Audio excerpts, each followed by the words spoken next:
5월 16일 월요일 아침입니다. 오늘 본문은 사무엘상 5장 1절부터 12절입니다.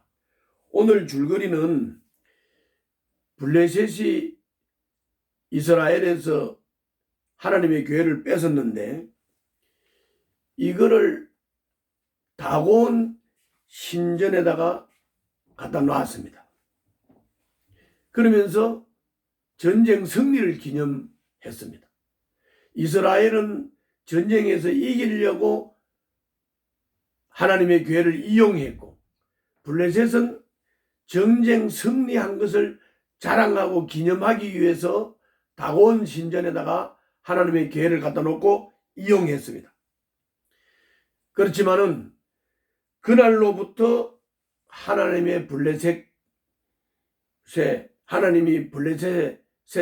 큰 재앙을 내렸습니다. 자세한 내용을 한번 살펴보도록 하겠습니다. 1절부터 5절까지 내용을 보면 조금 전에 줄거리에서 말씀드린 대로 교회를 뺏어서 에벤에셀에서 아소도스로 옮기고 다곤 신전에다가 법궤를 놨는데 아침에 일어나서 보니까 다곤 신이 앞으로 엎어져 있어요. 그래서 다곤 신을 일으켜서 제자리에다가 갖다 놨는데 그 다음 날에도 또 똑같이 다곤 신이 엎어져 있고 머리와 두 팔목이 부러져 있고 다곤의 몸통만 서 있고 문주방에 늘어져 있고 그랬습니다. 그래서 이 블레셋 사람들이 그 제사장들이 그 이후로 아스돗에 있는 이 다곤 신전에 문주방을 밟지 않고 넘어갔다고 하는 그런 이야기가 전해지고 있다고, 지금까지 전해지고 있다고 이렇게 기록되어 있습니다. 그리고 이제 6절부터 12절 마지막 절까지는 주님께서 아스돗 사람들을 무섭게 내리쳐서 지금 큰 재앙에 임하는 얘기가 나옵니다. 그걸 제가 본문을 좀 읽겠습니다. 6절부터 12절입니다. 주님께서 아스돗 사람들을 무섭게 내리치셨다.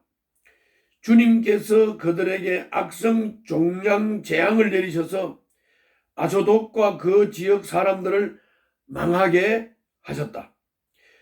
아스돗 사람들이 이것을 보고 이스라엘의 신이 우리와 우리의 신 다곤을 무섭게 내리치니 그 신의 교회를 우리가 있는 곳에 두어서는 안 되겠다 하고 말하면서 사람을 보내어 블레셋 통치자들을 모두 불러 모아 놓고 이스라엘의 신의 교회를 어떻게 해야 좋을지를 물었다.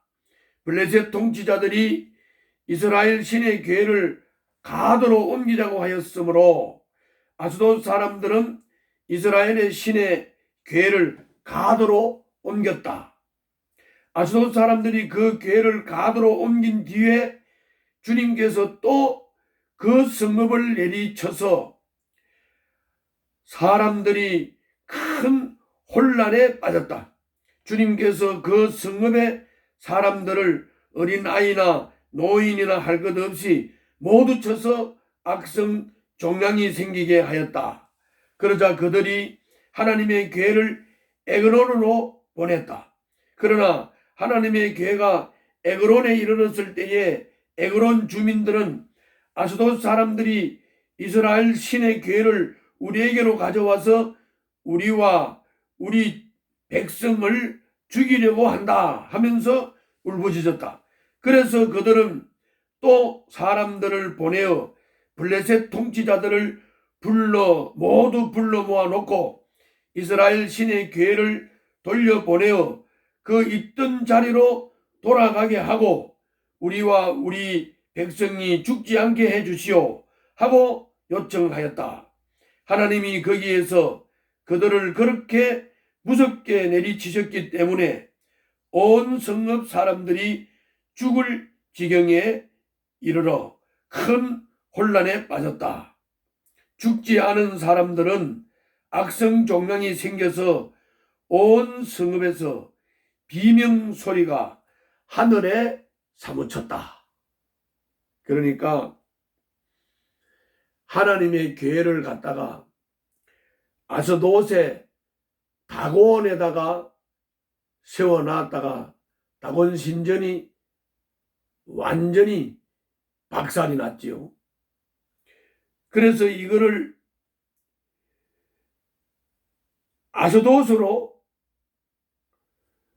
아스돗에서 이제 옮기기로 해서 옮겼습니다.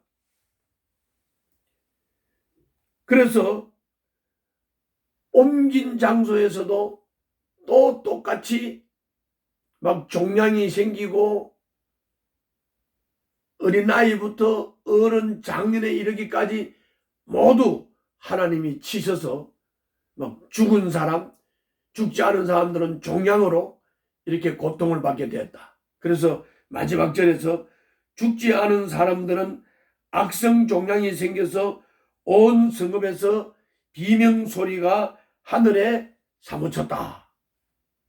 이렇게 됐습니다. 이것이 블레셋 사람들이 볼 때는 재앙을 내린 거죠. 재앙을 당한 겁니다. 그러나 하나님의 관점으로 볼 때는 하나님의 영광을 나타낸 겁니다. 이스라엘 백성들이 볼 때는 하나님의 영광을 나타낸 것입니다. 이것으로 인해서 블레셋 사람들은 손을 들었고 이스라엘은 승리하게 되는 것입니다. 자, 이 본문을 통해서 우리가 교훈 삼아야 할 것을 정리해 보겠습니다. 첫째는 블레셋의 심장인 다곤 신전에서 자신의 영광을 드러내셨어요. 블레셋 전역에서 그의 권능을 드러냈어요. 하나님의 권능을 드러냈어요. 하나님의 교회를 승리의 수단으로 삼으셨어요. 그래서 이스라엘을 벌하신 것처럼 블레셋을 벌하신 것입니다. 교회를 이용해서 전쟁에서 이기려고 했던 이스라엘을 쳤고 또 이것을 승리했다고 기념하는데 하나님의 교회를 이용하려고 했던 블레셋도 또한 하나님의 치심을 당했습니다. 그러므로 이스라엘이나 블레셋이나 하나님의 교회는 이용의 대상이 아닙니다. 하나님의 교회는 하나님은 경배의 대상이요 존경의 대상이요 섬기고 순종해야 할 대상입니다. 이걸 우리가 명심해야 됩니다. 지금도 하나님을 부정하는 오만한 자들에게 반드시 하나님은 하나님의 영광을 드러내실 것입니다. 우리 주변의 현상들을 한번 잘 살펴보십시오. 두 번째로는 블레셋 사람들은 하나님의 영광과 권능을 경험하고도 다곤을 버리지 않습니다. 다곤과 하나님의 교회를 비교해보면 하나님의 교회 앞에서 다곤 신상이 엎어졌지 않습니까? 목이 부러지고 팔이 떨어졌지 않습니까? 그래도 이 블레셋 사람들은 다곤을 버리지 않습니다. 그들은 자신들이 섬겨야 할 하나님처럼 두려운 신이 아니라 자신들의 뜻을 들어줄 무능한 신을 소유하기를 원하고 소유하는데 만족했습니다. 이것이 우상 숭배자들의 상태입니다. 주님은 말 못하는 우상이 아닙니다. 말씀을 듣고 동의하는데 머물지 말고 말씀을 듣고 실천하는 여러분들과 제가 되어야 되겠습니다. 하나님은 살아계신 분입니다. 하나님은 두려운 분이십니다. 하나님은 우상처럼 말 못하지 않습니다. 하나님은 우상처럼 움직이지 못하고 걷지도 못하는, 보지도 못하고 듣지도 못하는 그런 신이 아닙니다. 하나님은 듣고 보고 말씀하시고 행하시고 역사하시는 하나님이십니다. 그 하나님을 경배하고 섬기시기를 바랍니다. 오늘 또 주님과 함께 동행하시며 승리하시기를 바랍니다. 기도하겠습니다. 이 땅 모든 곳에 주님의 영광이 드러나고 모든 사람이 주님의 능력을 보게 하여 주시옵소서. 특히 대한민국에 주님의 영광을 드러내 주시옵소서. 우상과 악신과 이 우상 숭배자들을 주님이 이 땅에서 제거하여 주시옵소서. 예수님 이름으로 기도하옵나이다. 아멘.